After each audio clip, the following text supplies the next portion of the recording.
What are we calling this thing? I don't think we had a name for it. It's the PulseCast for now. There Name is. pending. Name pending. I'll roll with that. All right, so hackers near, far, and wide, welcome to the very first edition, the very first episode of the PulseCast. I am Zerain. If you've been here already on the bootloader with us tonight, which is our regular variety stream, thank you for being here. And I am joined also by hacker alias Riker Impulse. Hello, Riker. Hello, Zerain. Hello. We meet again, hackers. Yes. We meet once again. And none other than infamous cyberspace hacker from the year 2020. It's definitely Fluff. How are you doing tonight, Fluff? Like I said, doing well. Just kind of showed up right on time. Yeah, perfect, man, perfect. So tonight we are going to be talking about really, honestly, it's going to be a little open-ended, but let's just say that there's some loose bounds on what we're going to talk about, which is going to be kind of like emulation, quote-unquote emulation, right? Because when people say emulation, they can mean a lot of different things, and so we'll talk about a little bit of this, that, and the other all around that, so as a general topic. General nerdery. Yeah, exactly, because I think the three of us here all on this call, and I'm sure all of you cyberspace hackers out there across the cyberspaces, both in 2120 and 2020, are very much interested in things like retro gaming and being able to play retro games that you literally cannot physically find anymore, especially here in 2120, let me tell you. It's just impossible. So yeah, we're going to talk about that. We're going to talk about software emulation. We're going to talk about, field programmable gate arrays, all that kind of stuff. So that'll be us to kick it off. So Riker, so here's the thing. I'm bringing in Riker here because he is the master connoisseur of really, I know FPGA stuff and certainly some software emulation too. And then Fluff here is definitely got a lot of perspective on the software side of emulation. And me, I don't know jack, so I'm just here to talk and ask questions, and let's see where it goes, and act like I know what I'm saying. So that's how it goes. So Riker, Well, I mean, to be fair. it. Oh yeah. Go ahead, Fluff. I was just going to say, to be fair, I'm kind of that way with the software side too. So we'll roll with it. So you weren't supposed to say that. I gave you the cred, so you're supposed to, just No. yeah, man, totally cool. No, I got to cover myself in case I say something wrong.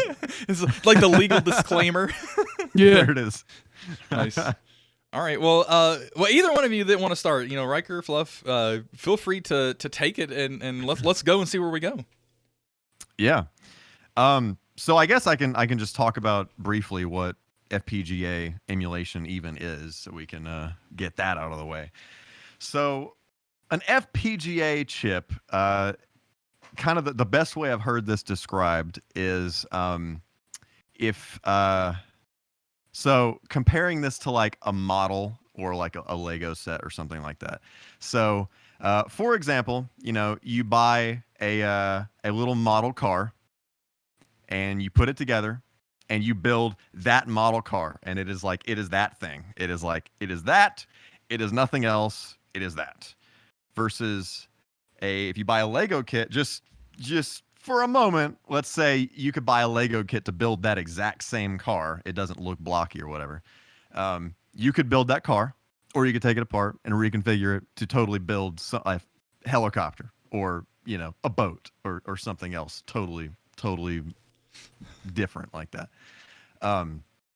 So that's kind of the deal with what an FPGA chip is. So it runs a language called HDL, hardware description language, and it's basically a programming language that describes hardware. So it describes like chips and a PCB and how data flows through this board and all kinds of stuff like that. So kind of something that a lot of developers will use it for, like in modern times, and retro for us because it's 2120. But back in 2020, if you're building like a new piece of hardware, you can have a like really super powerful FPGA chip and kind of design your board and stuff like that and run it on this chip so that you don't have to actually physically create a PCB or whatever to build this new piece of hardware.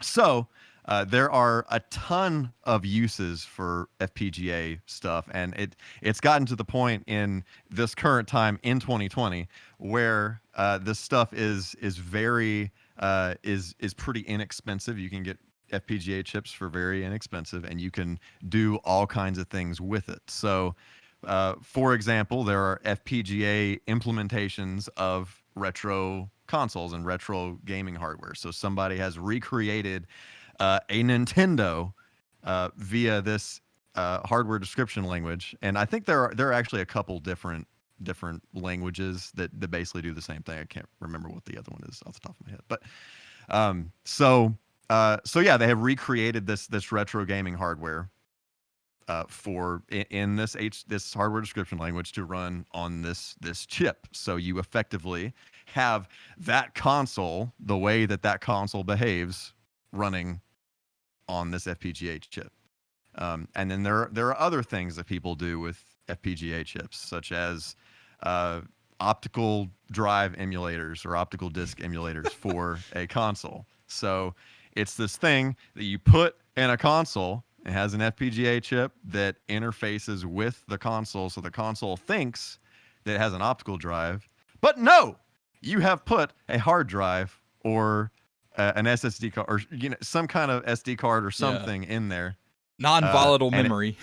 Yeah, and it's reading the games off through this FPGA chip, thinking that it's using an optical drive, but you're just running ISOs or whatever. So it's like you're playing all these games on original hardware, but you got like the bonuses of using like software emulation or something. You just load up a bunch of ROMs on there and good to go. So except for it's not doing any emulation at that point other than the data delivery for the resources to make the hardware run it, which that's a completely different thing than like trying to emulate the actual hardware itself on a FPGA, right? Mm-hmm. So that's another thing that FPGAs can be used for. Right. So that's pretty sweet, man. Like my understanding of it, and this is me just dumbing it down the way that I have to really take it into my head, is that when you're programming an FPGA for like a Nintendo or whatever, you're basically programming a series of little black boxes and hooking those little black boxes together. You know how to, when you give that first little black box an input, with that input what output it needs to have, right? Yeah, and so you sequence those in the right way, and then it acts like it's the hardware you're trying to quote unquote emulate.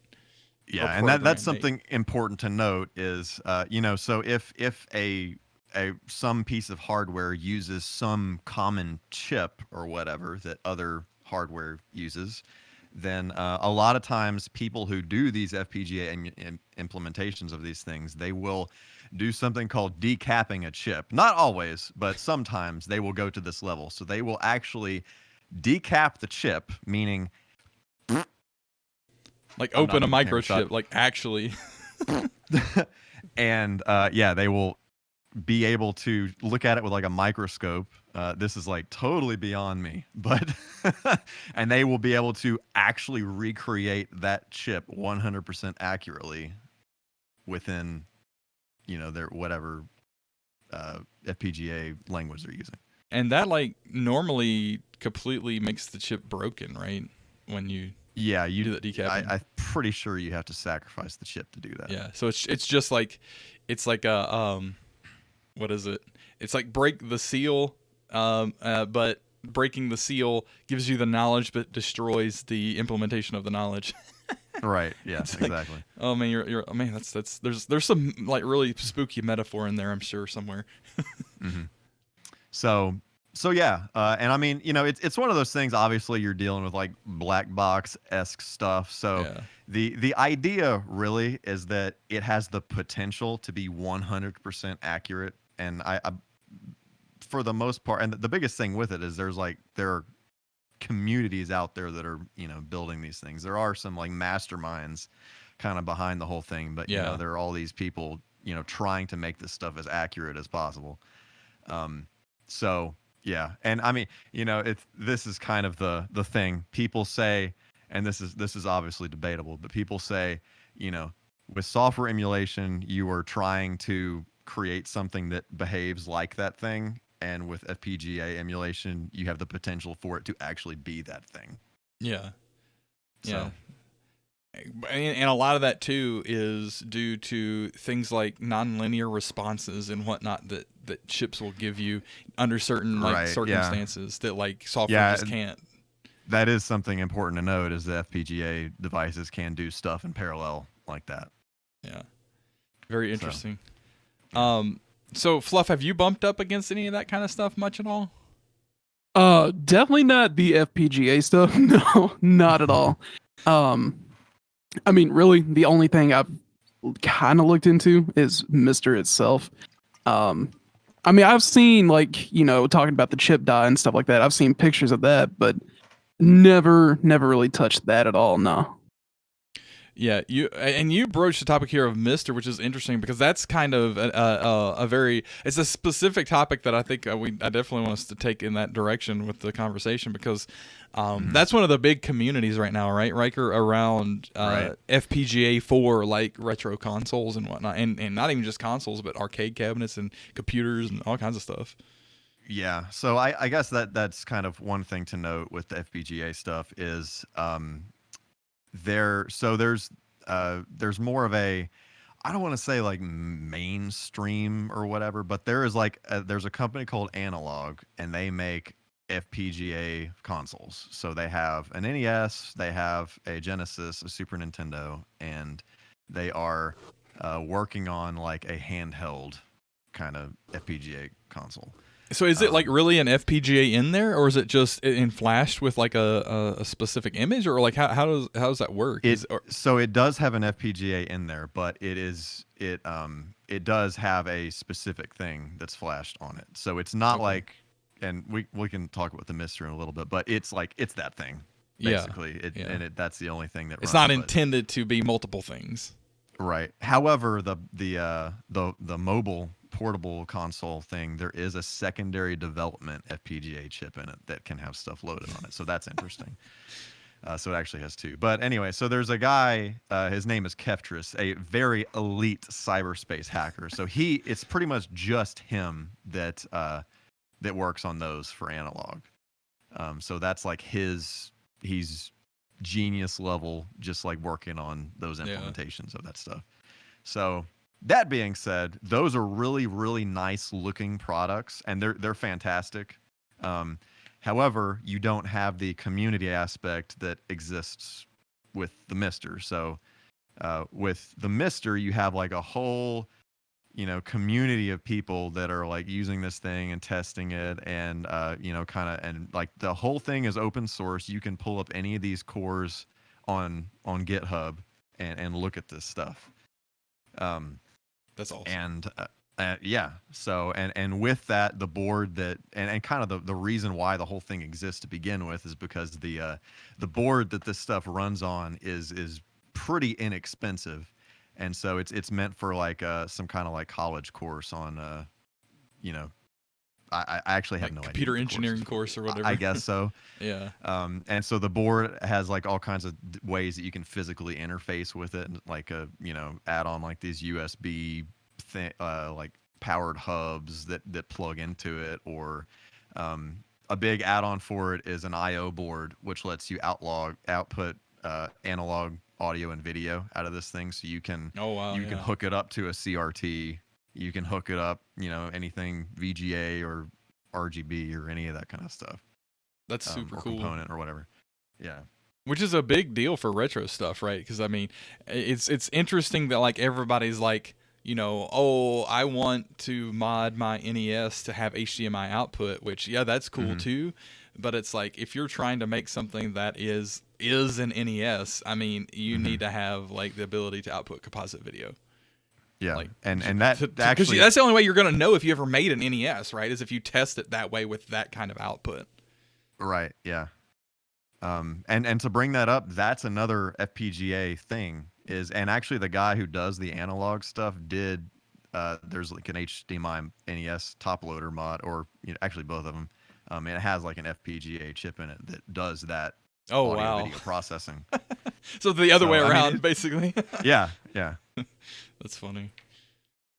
That's good stuff, man. Yeah. The thing that I was always curious about with the Mister, and definitely I want to get to more of the software emulation stuff here in a minute, and give Fluff some airtime.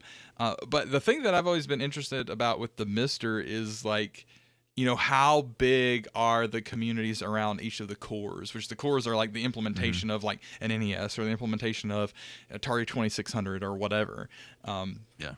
I can't imagine that. I mean, of course, there's some cross-pollination, right? Some of the guys that work on NES may work on SNES, or guys that work on NES may work on, Genesis. Who knows? But Yeah. I wonder how big each of those like individual core communities are that are working on like, or is it just like, I only work on, TurboGrafx 16 and I don't ever look at anything else? Do you have any like concept of that? I really don't. I know that they do, like, once they kind of conquer one, it's like, all right, I'm gonna move on to this other thing. Yeah. So there's definitely that. Sure. They definitely like the challenge of doing all this stuff. So And there's a lot of them. It's not like just 3 or 4 or 5 or 6. I mean, it's like a lot. yeah, and I mean, like, the thing with the arcade stuff, and that's another really cool thing about the Mister is so a lot of arcade cabinets have this connector called a JAMA connector. And there's actually, you can get a JAMA connector interface for the Mister, so you can put a Mister in an arcade cabinet. That's super sweet. So yeah, so that's pretty awesome. But people have these FPGA implementations of all these arcade PCBs, so they are literally recreating each of these arcade boards. Which is like, we want to talk about a lot of consoles. There's a lot of arcade boards. I mean, you think about it like,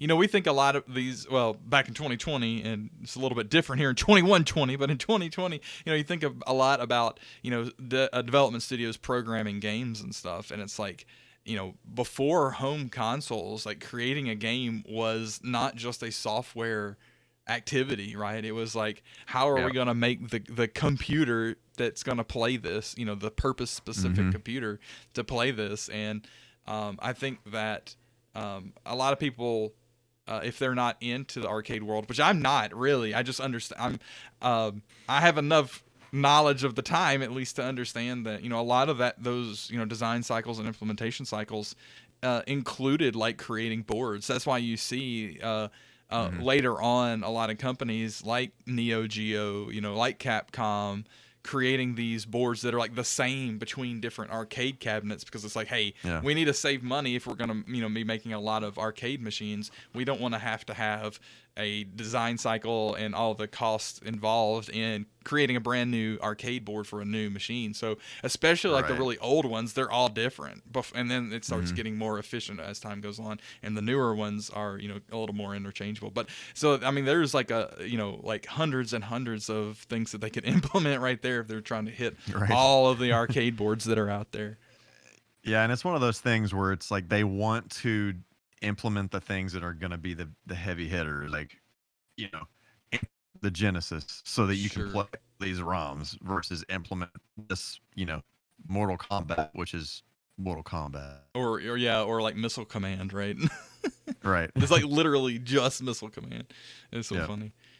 What's interesting about that too, and that makes total sense, because the thing that's going to make that project live, I won't say in perpetuity, but longer than it would otherwise, is you've got to get people excited about it. And people aren't going to get excited because you implemented the Tron arcade game. Yeah, there's a small community that would be excited by that, but for the most part, people aren't going to, lose their crap over, oh, I get to play Tron, on my 60-inch, LED TV.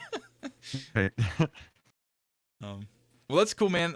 So that's a whole big community there, but it's almost like and I don't say this to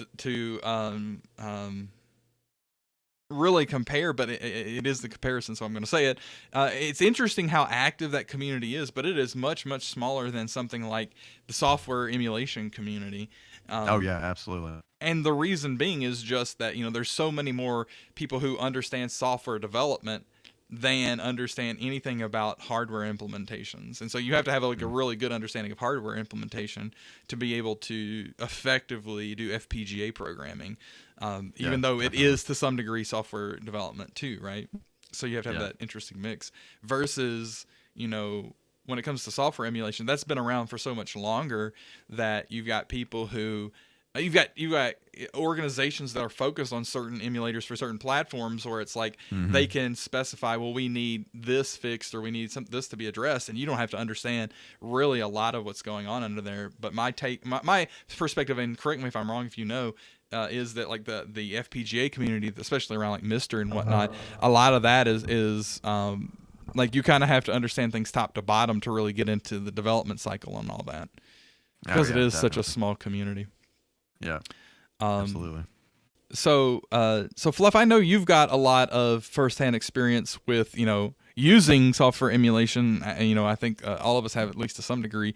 I think that you are more familiar with certainly some of the newer consoles to 2020, ones closer to 2020 anyway, of their software emulation. So talk to me a little bit about, what interests you in software emulation generally, and maybe some specific projects that you have your eye on that have you excited within software emulation?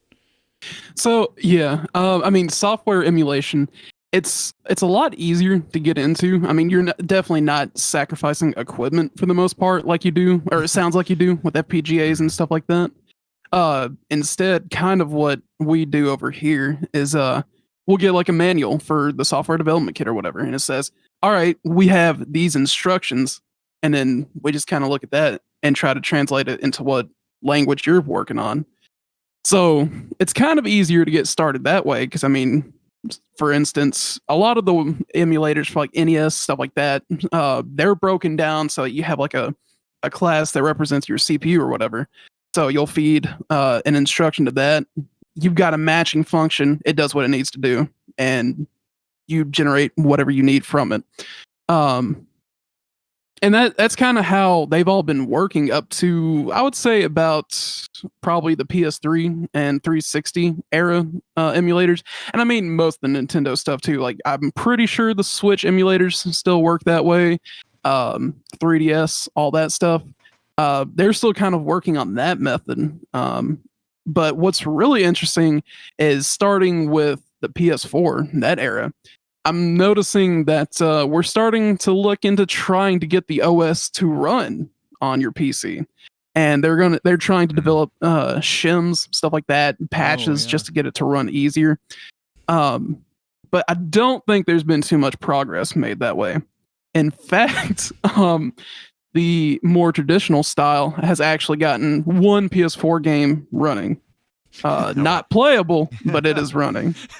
Not crashing, right? Yeah, exactly. You get a slideshow, a really nice looking slideshow. Yeah, that's nice.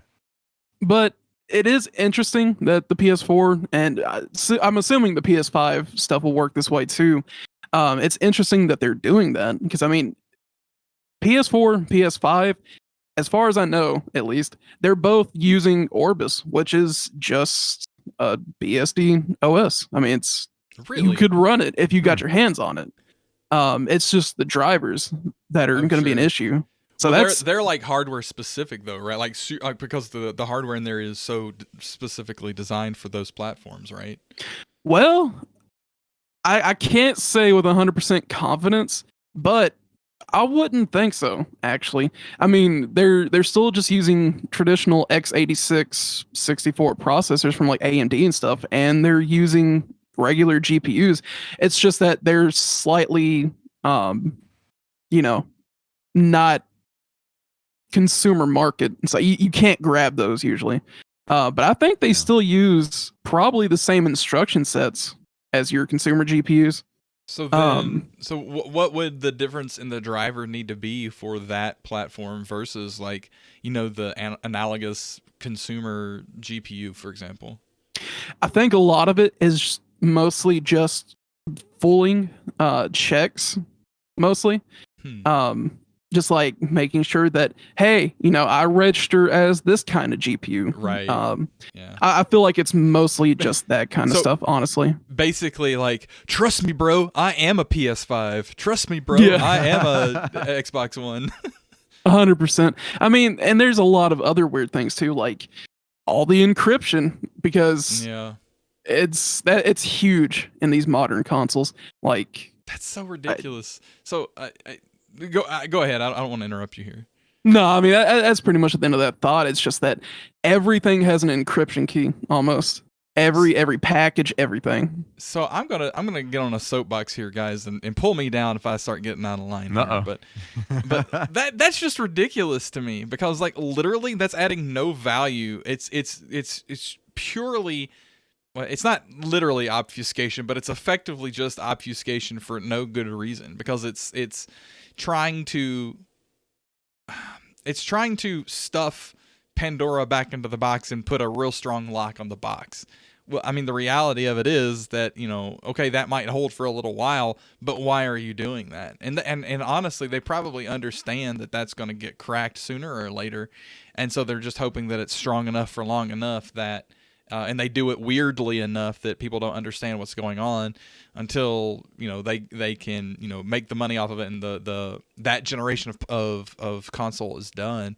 And I think that that's really strange, because that's kind of like saying that I'm just going to sell you my name and nothing more of value, right? And that seems weird to me. I don't know. Yep. Is that just me? Oh no, I definitely feel you. Yeah. I mean, and you're right. I mean, it kind of only defeats it for a limited amount of time. I mean, the only thing I've seen kind of stand against, or like the protection that actually works, is with the Xbox One, because at the end of the day, Microsoft went so far out, like ridiculous levels. They essentially, what they did was they took Hyper-V and said, all right, well, we're going to split this thing into two parts. You're going to have a VM that runs your apps and a VM that runs your games. And that's just too much for emulation. I mean, no developer is going to try to tackle reversing all that. Right. And to this day, there is no, as far as I'm aware, there's no custom firmware. There's nothing like they had for the Xbox 360 with like JTAG, stuff like that. Yeah. There's nothing. And I don't think we ever will see that, because I mean, they had the right idea, I'm going to go off on a tangent here. They did that, and then they also were just like, well, I mean, why not just offer the games for both Windows and Xbox? It's the same thing anyways. So they just made it not worth the effort, and I think that's the way to do it. Oh, I agree with that. I mean, basically, it's a Steam box, right? That's really what we need. We're getting way out of just factual territory and way into opinions. So like, which is what a podcast is for. So I think this can stimulate some interesting conversation. I think that's where gaming should go. And I'm speaking like I don't know where it's going to go over the next 100 years, but let's just suspend disbelief on that for a little bit. Right. Honestly, right, that's what people want, right? That's why consoles, I think, are still a thing, right? I open up a box, I plug it in, maybe I sign into an account. Okay, that gets a little weird and maybe a little complicated to some degree for some reasons, but let's just say that that's fine. And people just want to sit down and play a game, and they want to be assured that when I play this game, I'm going to get 60 FPS at 1080p or at 4K, whatever. Or 30 FPS at 4K and 60 FPS at 1080p. And then people are happy. It's like, basically you're just saying, I want a computer with these specs, right? And I want these games optimized toward these computers. That, I think, is the key, is that having a developer release a game for PC that's optimized towards specs. And that's what we don't see in PC gaming. That if we did, then I think that we would start to see pretty rapidly an end to consoles as a discrete thing from computers.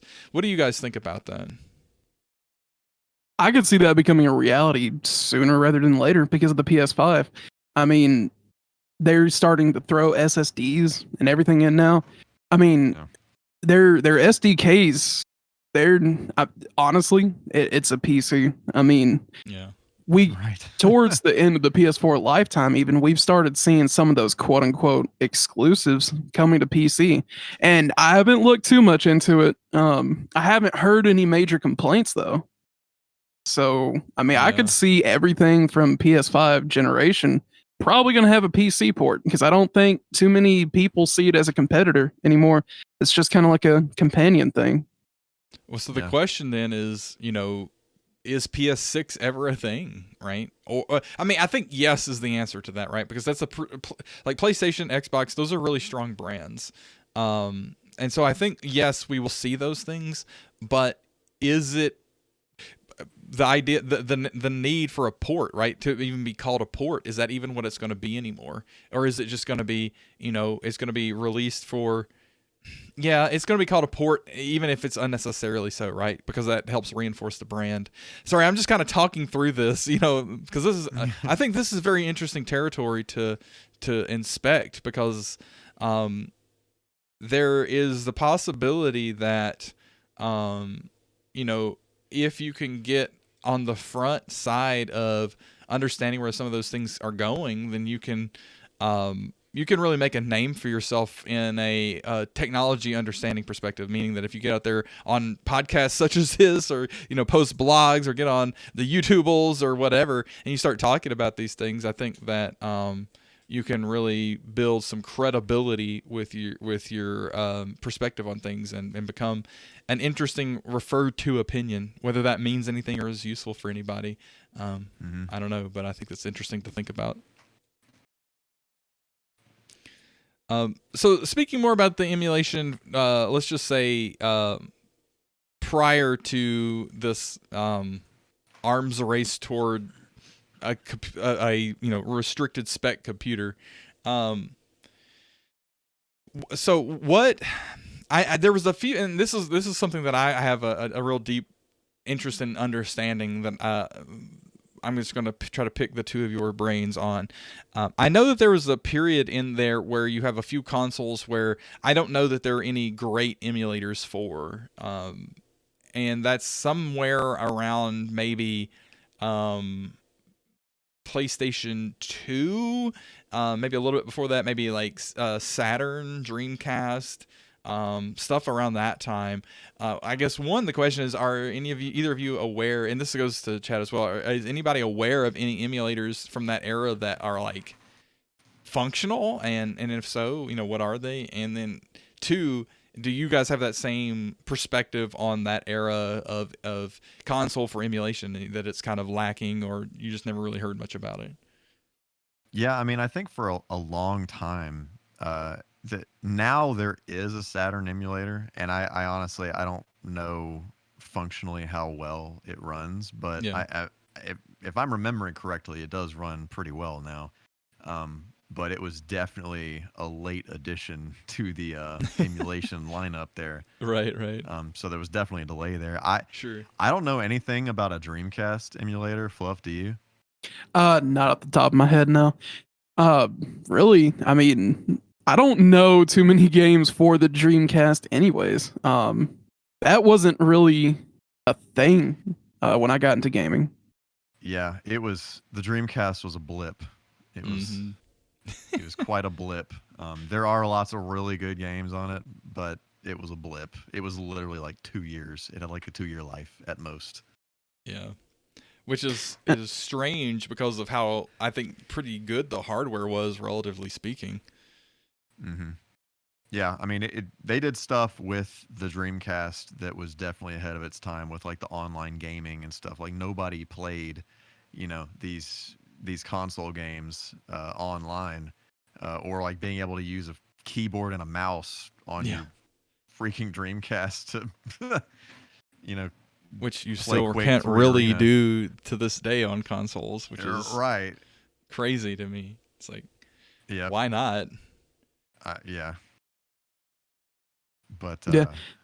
I mean, the only other console, from that kind of era that doesn't really have any traction in development is the original Xbox itself. I mean, there were a few one-offs or exclusives for it, but nobody seems to have any real interest in getting that going. And I guess that's because it's probably based on the old Windows kernel, all that kind of stuff. Yeah. So I guess it just made it not worth it. There is an emulator out there for it, but the only thing it can do is barely run Halo, and that's it. Wow. So, well, yeah. we don't even need that anymore, right? Or Yeah. you guys in 2020 Right. don't with the Master Chief Collection.